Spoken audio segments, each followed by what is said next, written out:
Hey, I'm Hunt, and this is Hunt on LSU, your channel for LSU Fighting Tiger football talk.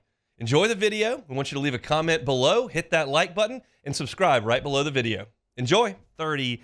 And of course, we got to talk about LSU's spring game. Tigers will be inside Tiger Stadium on Saturday afternoon, and Brian Kelly met with the media earlier today to preview the spring game and wanted to get kind of a feel for how Coach Kelly is handling things in his third spring. Start with where the team stands heading into Saturday's action.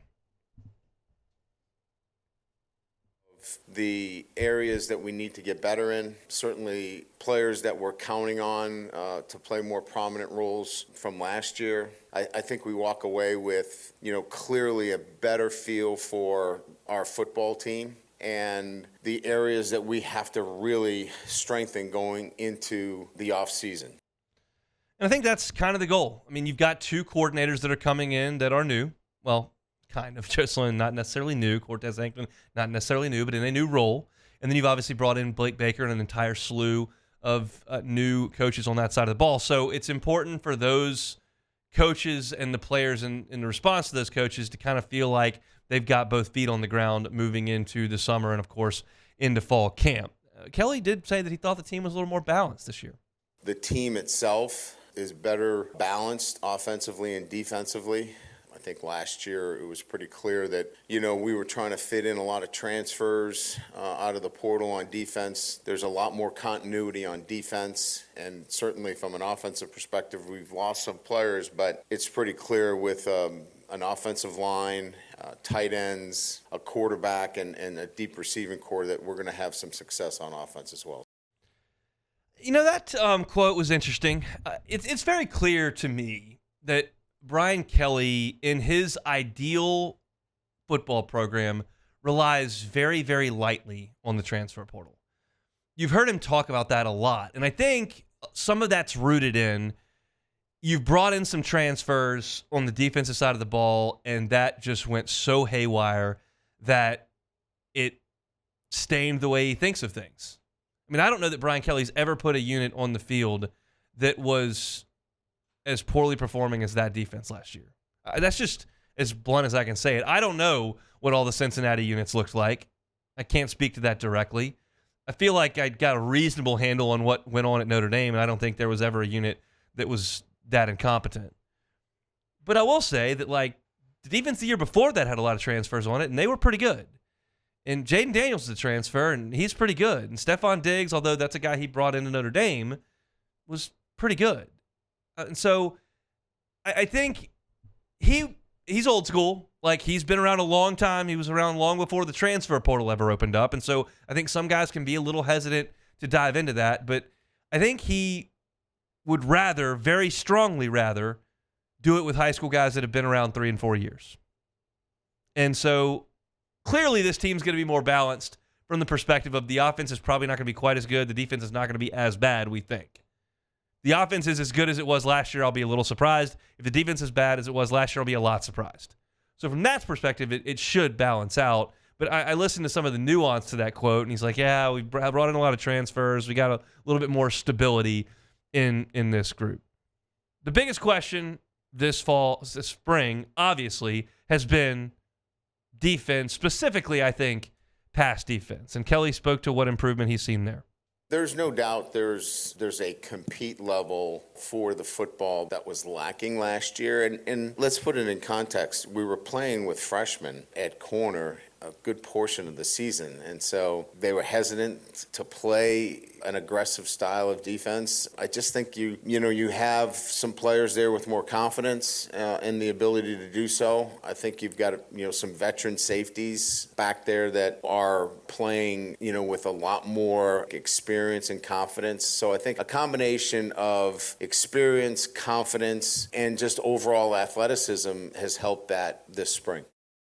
I think this job is best done when you're giving opinions, backing them up with something of substance. That's the most interesting piece here. But I'm not going to necessarily just talk for the sake of talking or create a thought that is not genuinely mine.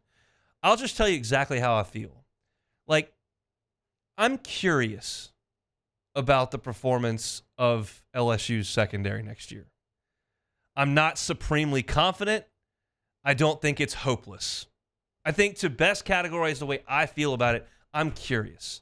It's very, very plausible that Ashton Stamps becomes a second-team All-SEC cornerback because he made some impressions right from the start when he got to campus. He played a lot as a true freshman. Some of it was good, some of it wasn't. He's got some physical ability.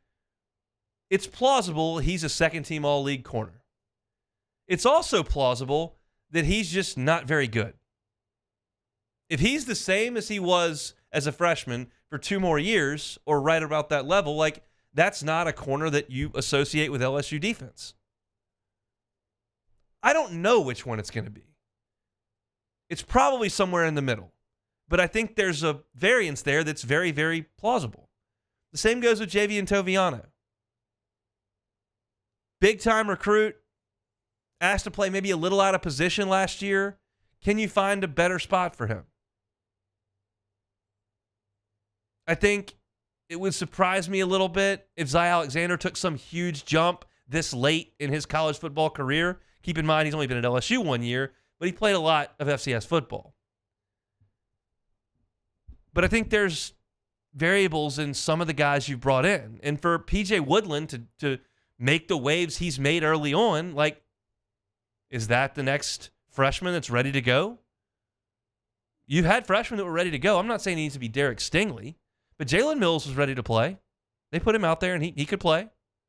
Like, Thurl Simon went out there as a freshman, didn't look the part. He was rail thin, but he could play. Tre'Davious White was asked to go out there and play, and he could. And so PJ Woodland could, and maybe he's really good, and maybe he hits a lot of learning bumps. But, like, I'm just kind of curious. I wish they had one guy that you could stick out there that you knew was going to play very well technically and physically and was already a returning all-league type player. But they don't have that. They just have a lot of guys from a lot of different backgrounds. Some 3 stars who are young, some 4 stars who are older, some 4 stars that have transferred, FCS guys that have been hurt, guys that have been out for 2 years. Like, they've got a lot of different guys from a lot of different backgrounds. I'm just curious. I'm not here in early April to sit here and go, you know what? This is going to be an atrocious unit. And I'm not here to say they're going to be a lot better. Corey's got it figured out. They got a lot of options. He'll find the 3 guys that can play. It'll be fine. Like, I'm just not at either one of those spots. I think that's okay. I'll probably come up with something before Labor Day. But right now, I'm just kind of curious. The defense is the biggest improvement that's got to be made. We all know that. And as I sit here and get ready to go to Tiger Stadium on Saturday to watch the spring game, we're just not going to learn much. I don't think they're going to send a bunch of blitzes. I don't think they're going to play a bunch of intricate coverages. It's going to be a lot of mano-a-mano, man-to-man. I'm sure Garrett Nussmeier is going to take some shots down the field because in that environment, Garrett Nussmeier is going to take some shots down the field. And I would love to see some of the young guys go up there and make some plays on the football. But we're not going to learn everything until Lincoln Riley starts calling plays in Vegas. Would I rather those guys open against Rice in Tiger Stadium? Probably so. Probably so. There are not a lot of guys that I would less rather on the opposing sideline trying to figure out a new defense and secondary than Lincoln Riley. Thankfully, Caleb Williams will be in Chicago, and we'll see what's next for USC. But I know all eyes are going to be on those guys and on that defense Saturday afternoon, and that's why this place is as passionate and as great as it is. But the truth's